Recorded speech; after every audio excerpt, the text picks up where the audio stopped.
Bonjour, Mélanie Cadieux, directrice de la formation chez Atrix. Petite vidéo rapide sur la mise à jour 19.01. Pour commencer, nous allons passer ici dans la portion véhicule. Cette conférence va maintenant être enregistrée. Bonjour, mon nom est Mélanie Cadieux, directrice de la formation chez Atrix. Petite vidéo rapide sur les nouveautés 19.01. Donc, premièrement, pour vous assurer que vous êtes dans la bonne version, vous allez pouvoir aller dans Administration, à propos de, et vous assurer que la version ici est bien la Release 2019.01.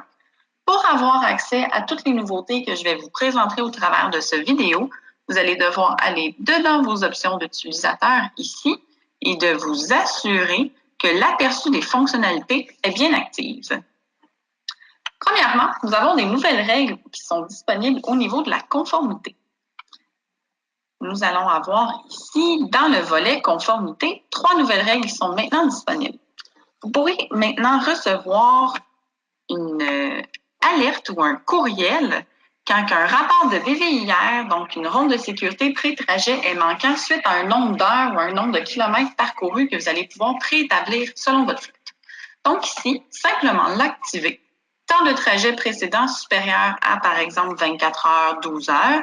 Et ici, selon la distance parcourue de votre choix, par exemple 2 km, je veux recevoir une alerte. Pour recevoir l'alerte, je vais cliquer sur la petite enveloppe afin de gérer les destinataires, ajouter un courriel ici.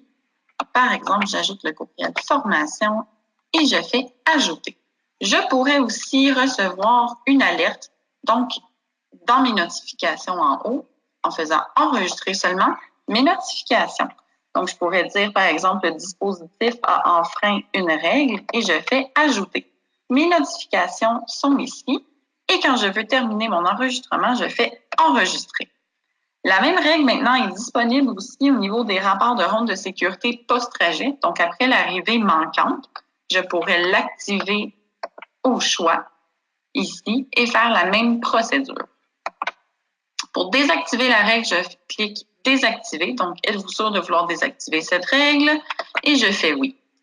Nouvelle fonctionnalité que nous avons aussi est l'exemption de mouvement de triage. Donc, si par exemple, je veux m'assurer que si un véhicule quitte un type de zone préétablie, par exemple la cour d'un client, je veux m'assurer que l'exemption de yard move, donc de mouvement de triage, cesse et devienne un drive. Donc, par exemple, ici, je mets client. C'est très important quand on active cette règle-là que vos géozones soient bien faites. Donc, si, exemple, vous avez fait une géozone autour de la cour d'un client et que vous avez pris la rue et que le chauffeur sort ou rentre, l'exemption va être désactivée au moment que vous allez faire cette exemption-là. Donc, une fois que je m'assure que le tout est complet, je fais enregistrer et tous mes mouvements qui vont être faits en yard move en sortant de ce type de zone-là vont être automatiquement remis en driving. Nouveauté aussi, les déplacements du véhicule au sein d'une zone. Les fameux mouvements non assignés. Donc, on sait que c'est quelque chose qui est un peu difficile à gérer. Avec cette nouvelle fonctionnalité-là, je peux pré-identifier tous les mouvements qui ont été faits au travers d'un type de zone. Donc, on pourrait dire tous les déplacements qui ont été faits dans la zone bureau. Si vous avez une zone garage, une zone de cours, tous ces mouvements-là vont être identifiés dans le système pour que vous puissiez bien les gérer. Simplement l'activer et faire enregistrer. Je vais aller dans Activité ici.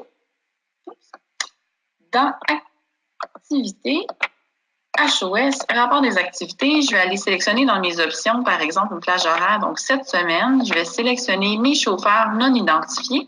Ce qui est important, c'est d'activer ici Show Only Yard Move. Donc, oui. Et je vais faire appliquer les modifications. Les mouvements qui vont apparaître ici vont seulement être les mouvements qui ont été faits dans la cour. Afin de bien les gérer, je sélectionne avec mon petit crochet sélectionner visible. Donc, ça sélectionne toute ma sélection des mouvements qui ont été faits dans la cour. Je sélectionne ici modifier les journaux HOS sélectionnés et je vais pouvoir ajouter une annotation, par exemple, garage, à déplacer le véhicule, mouvement dans la cour, chauffeur local, ou peu importe le type de annotation que vous allez pouvoir ajouter. Et je fais enregistrer. Le tout est maintenant sauvegardé. Mes mouvements sont annotés. Nouveauté au niveau des disponibilités. Donc, dans la portion HOS, ici, disponibilité, comme vous pouvez voir, l'écran, elle a changé. Maintenant, avec les notifications en vert, jaune ou rouge, vous allez pouvoir voir les violations qui approchent. Le chauffeur va recevoir un pop-up dans Geotab Drive afin de lui mentionner qu'il y a une violation qui approche, donc soit dans 2 heures, dans 1 heure ou dans 30 minutes. Donc, vous allez pouvoir voir maintenant la petite icône de la couleur de la notification.